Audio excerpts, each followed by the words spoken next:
Gladiator is a movie about exactly what you expect. None of it is accurate, but all of it is awesome.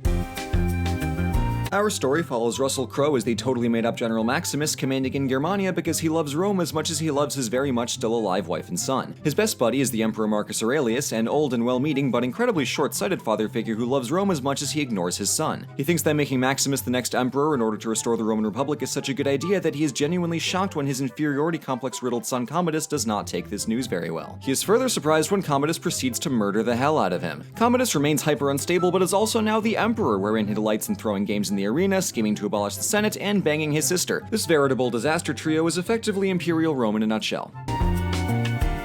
After winning the last battle against the Germanic hordes to secure eternal peace and prosperity for Rome, General Maximus finds himself on the receiving end of attempted murder by the usurping Emperor Commodus. He then rides halfway across continental Europe to find his family for real murdered, passes out, and wakes up in North Africa as a slave. He's bought by a former gladiator turned slaver and stirs up the local gladiatorial scene by being extremely good at killing people. This is punctuated by several interludes in Rome where Commodus finds that the senators like him just as much as his father did, which is to say not at all. So he and the supporting cast debate politics for a third of the runtime as I plug my ears and look the other way, because why are they arguing about the Republic? They settled this 2 centuries ago. Stop shoving early Caesarian power struggles into my high imperial death arena.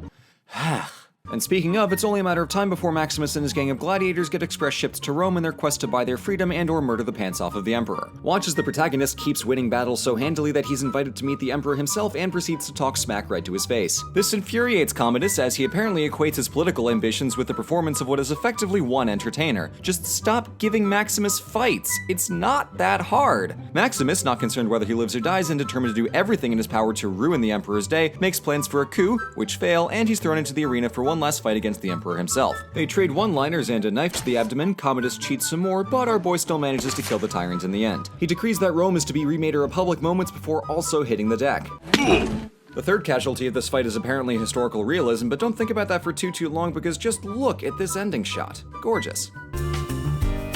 The opening battle sequence is a very solid illustration of just how one-sided Roman conquest was, and even though the plot is a little all over the place, the setting is just killer from start to stop. Honestly, the best non-arena parts of this movie are all the scenes where the literal Emperor of Rome just keeps failing repeatedly and making one pesky gladiator die and proceeding to get absolutely infuriated about it. It is so immensely satisfying to watch. The costumes all look great and the final fight scene is super cool because Commodus is dressed like a marble statue and I totally dig that.